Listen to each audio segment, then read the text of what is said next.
Yung sa likod ng R Malls, dumadaan dito, lalo na pag yung mga bus galing sa NCR.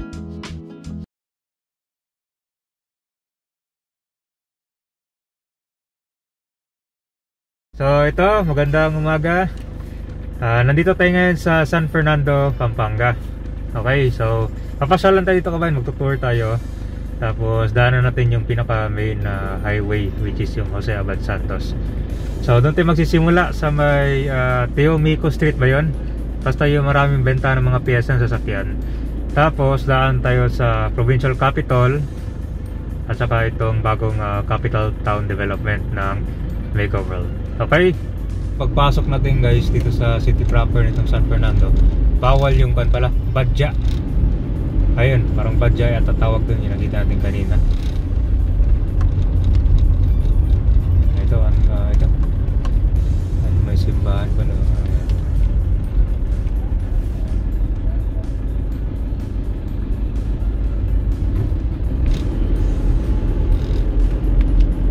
Parang ito yung pinaka main market ng San Fernando.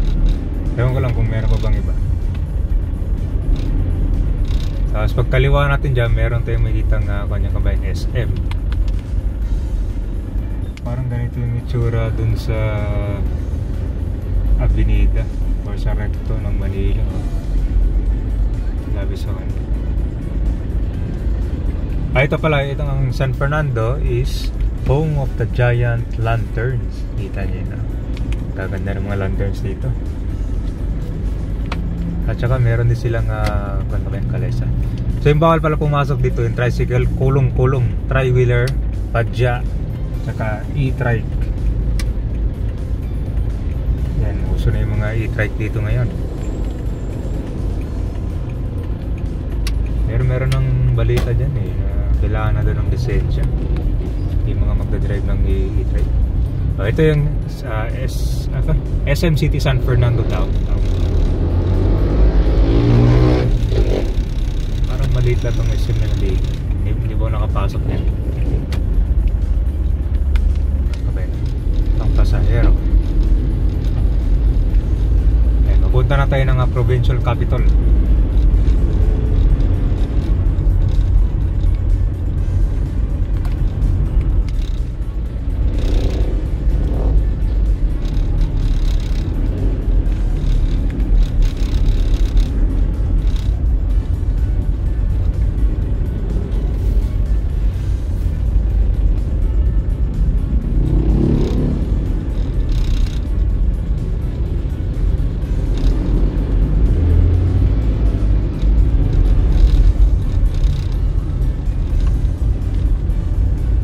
Ito, saan ito?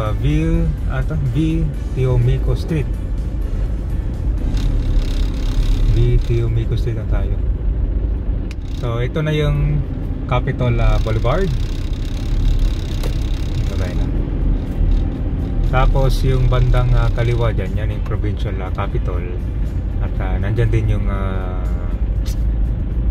Armedo Park tawag dyan. Na siya, pero kanyan siya, parang pwede na yata mag-top picture dyan.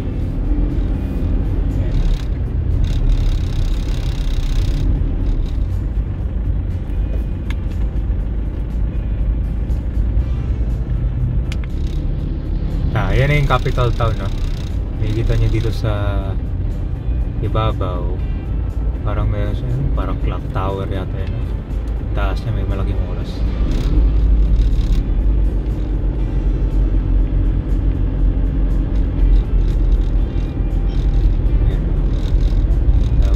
Tabi ng capital town. Itong nakikita nyo sa bandang kanan, ito na po yung Malolos Clark Railway Project. Yan. So soon dadaan yung train dyan. Yan. Yung museum na sinasabi ko nandyan. Papasok nyo San Fernando train station na yan dyan. Okay, ito po yung provincial capital ng San Fernando. Malapit lang, siguro ilo. Yan ang mga less than 700 meters. Nandun na tayo sa capital town. Yung ginagawang township development. Ito na guys yan yung capital town. Saka itong bandang kanya kanan, kaya mas maraming banda.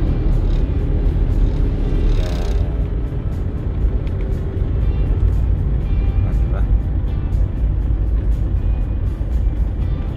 Eto, nandito na tayo sa may parang bypass road yata ito galing tayo dun sa may Capitol Boulevard, diba? Kita nyo dito sa Jose Abad Santos Cabayna, ang dami pang bakante yan puro talahib pa lang yan pwede pa mag construct dito, mag-develop yan. So dito kakanan na tayo sa Jose Abad Santos, diba? Gusto ko lang ipakita to sa inyo kabayan kung gaano kadami ng development dito sa Pampanga. Diba, ang daming bakante dito diba? Mga investor dyan dito sa labas ng NCR nang nasa kuha na tayo Central Luzon. Yan.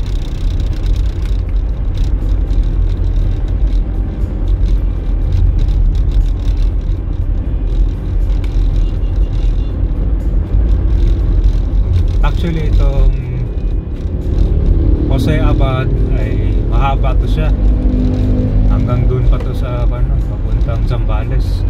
Ito naman papunta to siya hanggang dun sa may Nueva Ecija, papunta rin ng Cabanatuan City. Yan, pwede kayo dumaan dito. At matadaan natin yung dalawang main national road, which is yung MacArthur Highway at saka itong NLEX. Matadaan natin yan.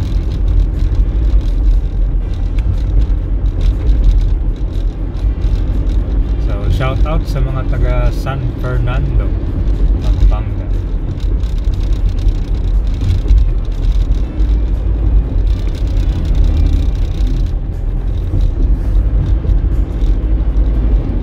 Kung saan ay ang daming bakante pa dito. Siguro after 1 or 2 decades na dami na yan. Kasi isa sa dito, meron ng township development dito sa San Fernando. Yun na yung capital town, diba, yung nagdaanan natin. Isa pa lang yun na malapit sa provincial capital dito sa San Fernando. Ang tataas pala ng mga kable nila dito, mga poste nila.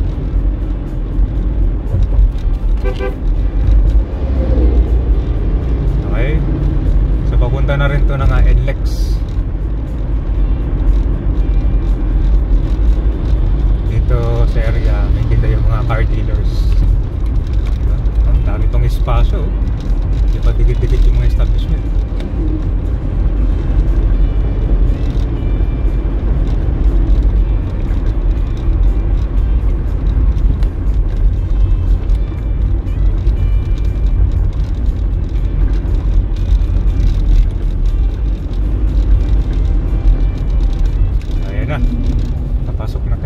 San Fernando, Pampanga. Nakikita niyo ba yung malaking art ng gabayan?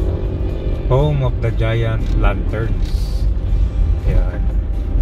Alam niyo, dito kasi sa San Fernando, tuwing December, meron silang Grand Lantern Festival na ginaganap dito pagsapit ng Months or sa December.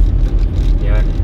So marami kayong makikitang mga parol na pang competition. At saka yun nga din, yung mga dinidisplay sa bahay.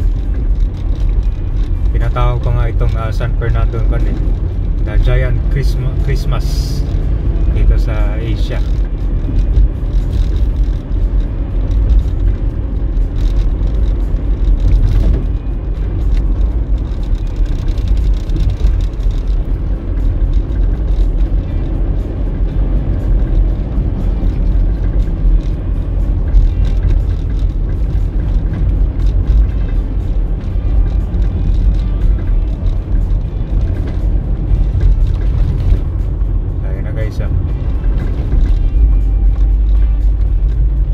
sa flyover dadaan.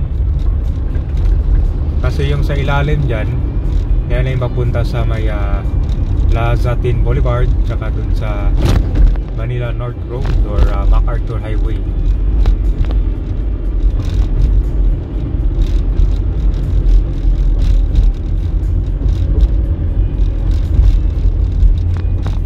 Kapag may crossing nitong flyover, malaking tulong yan para mabawasan yung traffic sa baba, lalo na pag may intersection. Sa kabila pa pala yung pan itong MacArthur Highway.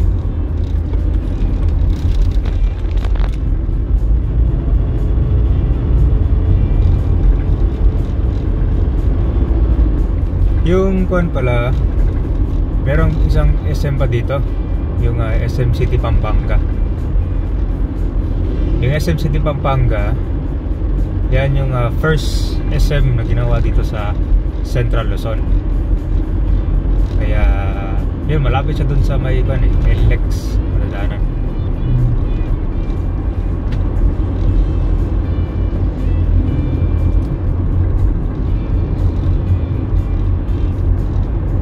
Okay, ayan na yung sa baba kabayan, no? Papuntang kanyan MacArthur Highway.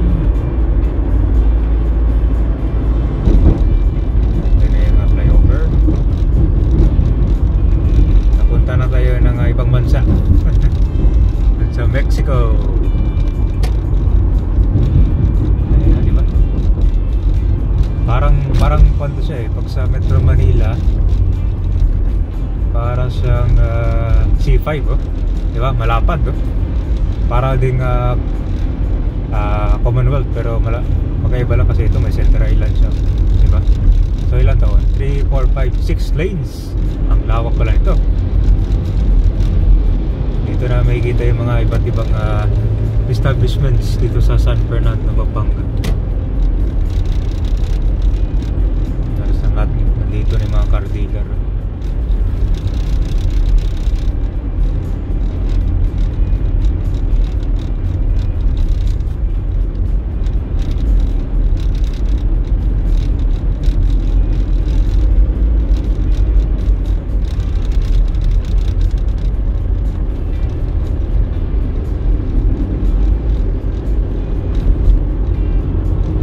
Sabi nyo, kabayan, comment down below kayo kung meron kayong nakikita dito na bago.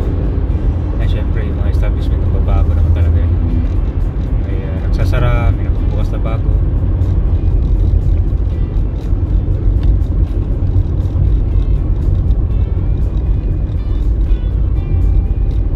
Lawak pala dito, no?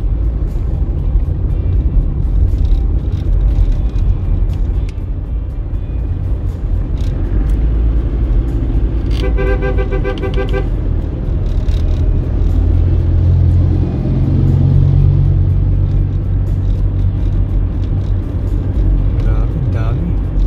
Plus dikit-dikit yung mga dito, business, mga establishments.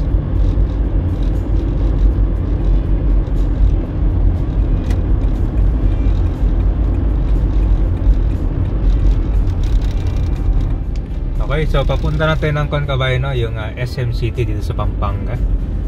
At ito, madadaanan natin itong Toyota dealer dito. Laki, oh.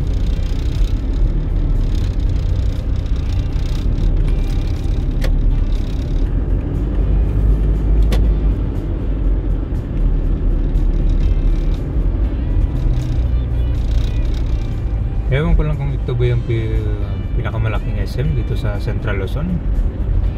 Pero itong SM kasi na pupunta natin kabayan, kuhan siya, boundary ng San Fernando tsaka itong Mexico. Okay. So yan yung NLEX. Pag nagkanan kayo dyan, papunta nga Manila. Kaliwa naman, papunta sa Baguio.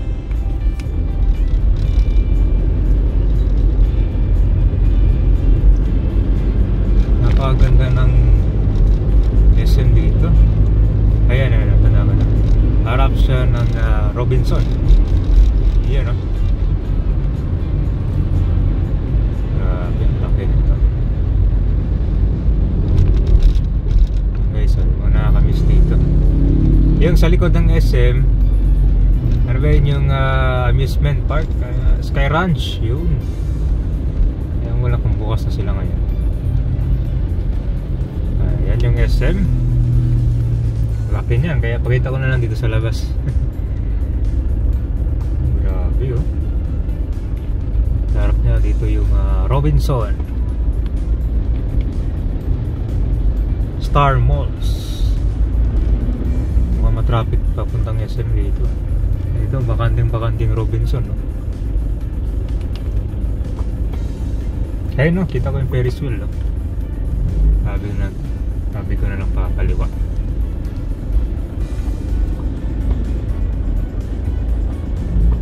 Actually, maraming mga bus ang dumadaan dito. Lalo na pag yung mga bus galing sa NCR. Marami dito yan, bumababa.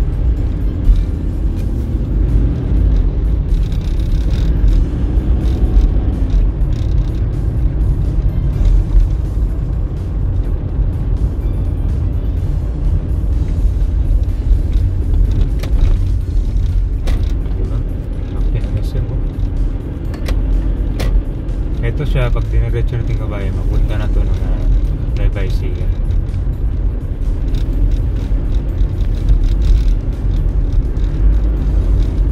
Dito pala yung entrance ng gate mall, kaya meron siyang barrier dyan guys. Ang laki ng SM. Grabe, abot hanggang Wilcon.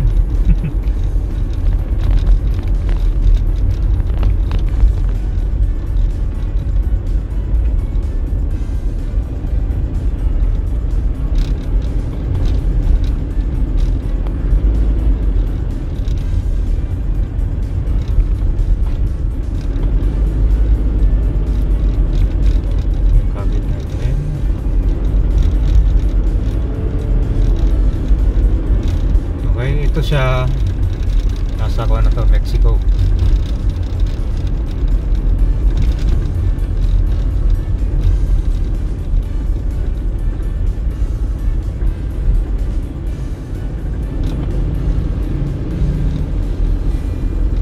Okay, so yan, ito yung joyride natin from doon pa sa provincial capital ng Mexico.